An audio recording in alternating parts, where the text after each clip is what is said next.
Cool. This is Kevin Gilday and the Glasgow Cross. We're going track by track through our new album, Pure Concrete. This is track number 8, A History of Deviance / The Year of Living Well. This is quite an interesting track, I think, and it's definitely quite a departure from some of the stuff we've done before. And in some ways kind of two tracks melded together, but kind of brought together to make this one song, and with kind of instrumentation and lyrics, it kind of bridge those two parts and make it the one kind of coherent piece. But I mean, it's definitely the most bonkers thing we've done, I think. Yeah. I kind of like the fact that A History of Deviance is like the first half, and actually that's an almost kind of quite pretty part. That's kind of like, it's nice, really flowing. It's like a sort of, because I guess that's like the original demo was just like this acoustic finger picking thing. It's just a really sort of nice fluent rolling thing, and it's got like a certain like feel to it as well. Like it's an open G tuning, so it's got this really kind of open, expansive feel that you get from like open tunings, and yeah, there's like I think the original demo had that, and then as soon as you did some spoken word over it, I was like, oh, this is great. But it's funny that the first half is called History of Deviance, and it makes it sound like this absolutely it's going to be this horrible sound, and it's like actually quite a pretty sound, and then the second half is that we kind of put together the Year of Living Well, and that's the part that's the bit that sounds awful. It's absolutely horrible nastiness. But that for me is perfect, because that's the contrast, you know, that's the black and white on each side of it, and then it's swapping over halfway through. Try to find that that transition is can be pretty tricky.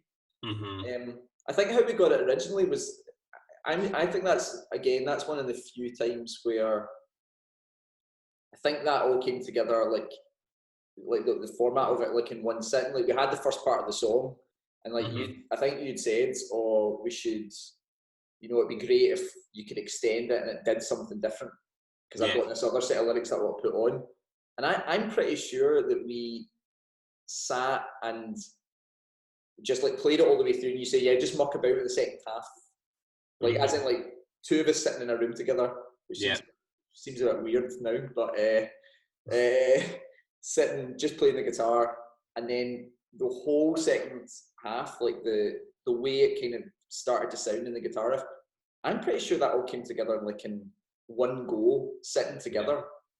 Yeah, I think so too. As I remember it, I think that I was like, I really want it to kind of distort and go a bit crazy and go a bit kind of unhinged, and then for the lyrics and vocals to kind of emerge from this kind of pot of noise. And when we'd done that, and I think when I started kind of doing the lyrics in the second half, and the lyrics aren't that much different in terms of they're exploring the same thing as the lyrics in the first half, but the delivery is very different. And I think that when you heard the delivery, you're like, oh, we're going in this direction. And then that riff in the second half kind of emerged, which I loved. The minute I heard that, I was like, that's it. That's what we need to do, and that's what we need to kind of run with. Because I think you're right. I think that was like, it was just really, it's kind of, in a way, in some ways it's more complex than a lot of the other tunes, but it was like the first thing that we tried for the second half of the song was the thing that we both knew that's what it was going to be. And I'm sure I remember that after we did it, and we did like a super rough demo version of it, and it just felt like it was such the right thing. There was part of me that was thinking that should be it. Like, we shouldn't try and make it more hi-fi. Like, we should maybe just like do this and and keep it rough. And of course, that was absolutely the wrong decision. Like, it's like once you finish the album, you realise, oh, it sounds so much better when you put all this extra work into it, because it's like, it's quite hard to find that lo-fi demo that's you're never going to better. Like, very occasionally it happens, and you think, you know, you try and work up a song, and every time you make it more hi-fi, you put more things in it, it almost detracts from the original little thing. But I think that for a lot of the times, once you've done something for the first time in it, you get quite excited by it. Or certainly my instant reaction is, oh, that's it, you've totally nailed it in one. But yeah, I'm glad we worked it up, because just being able to layer it and put all those extra kind of bits of madness on it makes it, just gives it a much more kind of, especially in headphones, it gives it this much kind of richer, enclosed kind of mad feeling. It is like that for me. It's so rich. There's so much texture to it, and I think that I got a great note from Jamie when I was recording the vocals at Kem, and I was kind of working on the kind of bridge part, the bit that kind of bridges from the first half of the song into the second half, and I was getting quite emotional with it. I was kind of moving with it. I was just kind of going where I wanted to go with it, because it felt to me like that this is, we're kind of trying to capture an emotional breakdown here, someone who's gotten to the edge and is been pushed over it. And Jamie said, why not try the opposite?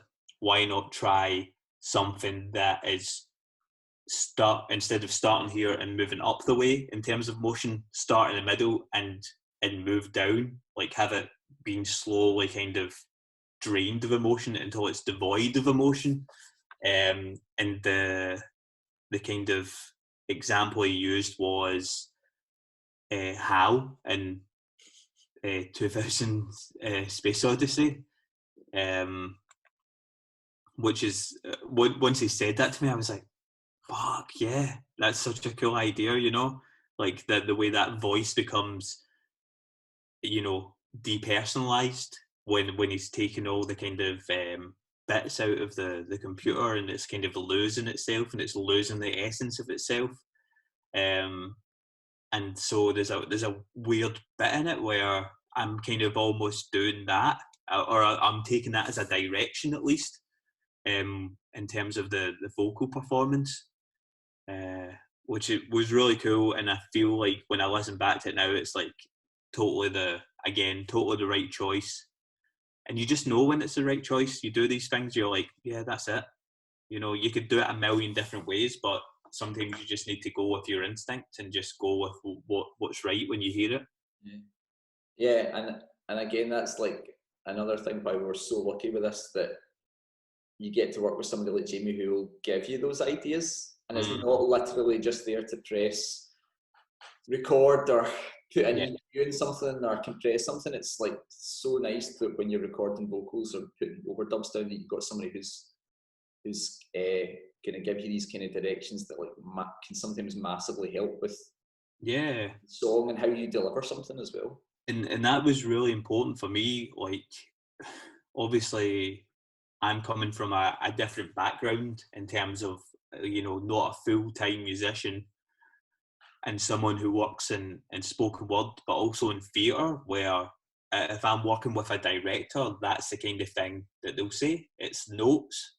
They'll say, could it be a wee bit more like this? Here's an example of that thing. Can we try it and see if it works? And to take that kind of methodology and then put it into a studio atmosphere, like I'd never really experienced that before, so it felt really good to do that. And I also felt quite you know, in my element, of course, because I was like, I know how to do this. I know how to kind of work with notes and take what I need from them, and to try out new things under the tutelage of a director, which is definitely what it felt like at that point. Yeah, Jamie's great for all those ideas. Yeah. The other thing as well that you know, I think massively helped this track. This was another track where just electronic drums were not going to work. And Shane Connolly, again, he did the drums for this track, and there's not many drummers I know who could do the drums in part 1 and part 2. Part 1's kind of, they're really kind of pretty drums, like they're kind of locked onto this kind of sort of flowing acoustic guitar thing, and the second half is just madness. It's just like skittery drums all over the place. It's that kind of like Dirty 3 style. Yeah. Something that's kind of like it's somehow holding something together, even though it just seems to be off and like. And I think for somebody who did the drums on like A Sensitive Man, which is like a pretty sort of like kind of almost like solid like indie rock number, to then be able to go into this and just do just like a total kind of weird feel for the second half of this song. That's another thing that just like totally made the song for me. It's just like there's all this kind of percussive underbelly that's just filling this big space and making it sound even bigger than, like, it's like all those sounds that in my head I would have wanted. And again, it's going back to this original demo. If you'd gone for this lo-fi demo that you released, we'd never have had all these great things that Shane did on it, which just totally helps to. Definitely. There's something quite jazzy about his playing in it, actually. There's something quite kind of, jazz influenced, but I know that he as a player kind of definitely just follows his own kind of instincts, which is amazing to watch. I think, when you see a musician who's just in thrall of their own kind of instincts and just going with it. He is one of the best drummers to watch that I've ever played with or ever known. He's so good to watch. Like, just his setup of the kit is so unusual, and I don't know really. I don't know anywhere near enough about drums, but I just do know that the setup of his kit looks kind of unusual, and just to watch him play, it's just so fluid, and he's just a lovely drummer to watch. But the drumming in that second half of that song especially is just, I absolutely love it. Yeah, definitely. And we did have fun in the studio anytime we heard these drums kind of try to do our impression of how they might have been played, just like just touching everything. So this is track number 8. This is A History of Deviance.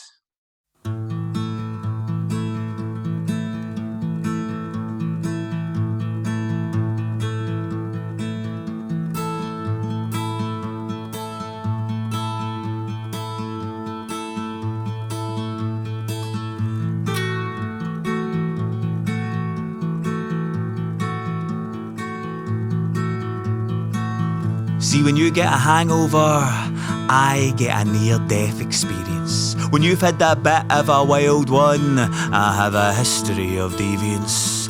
Body not fit for purpose, fragile liver and empty pout. My soul the dodgy stomach like a bad savings account. Attempt to muster up the energy for another one last drink, while my void sings in spasms, snatch dispatches from the brink.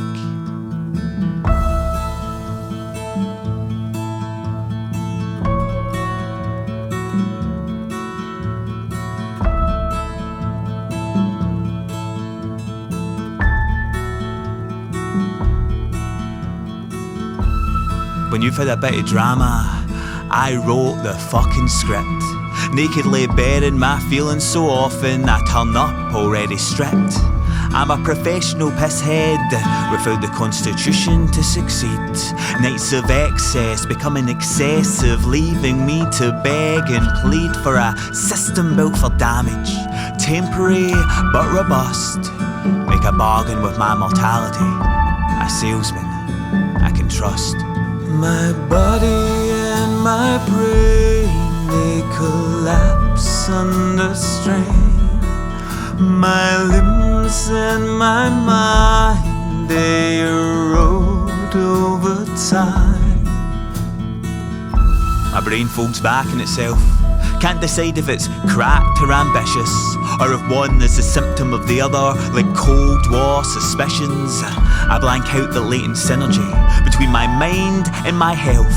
Instead I focus on the symmetry of how being loved allows me to love myself, relying on the kudos of strangers in a sullen empty room to validate my questionable life choices and sing epitaphs for my tomb. My body and my brain, they collapse under strain. My limbs and my mind, they erode over time. My body and my brain, they collapse under strain. My limbs and my mind, they erode over time. My mind, body, and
your time, I proclaimed, while fixing the toaster with a fork. I'm on a Mach 5-speed spiral, and I'm beginning to feel the torque. Drinking to take the edge off existence, with the vague goal of living well. Nothing to show for it but anxiety, and a dependency on White Zinfandel. I'm socially mobile, so I upgraded my shithole to a hovel, in a town with all the excitement of a Garrison Keillor novel.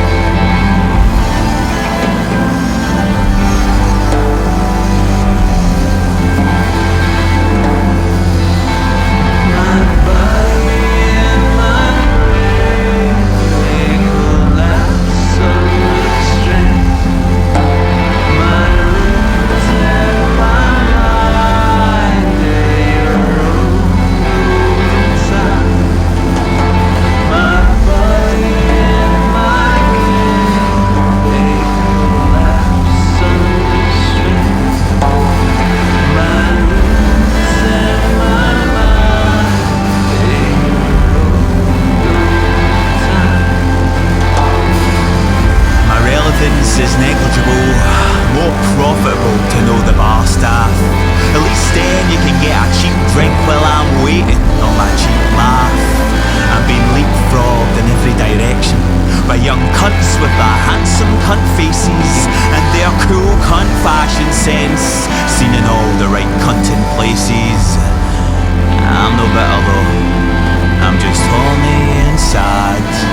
The greatest writer you never heard of, limiting credibility he never had.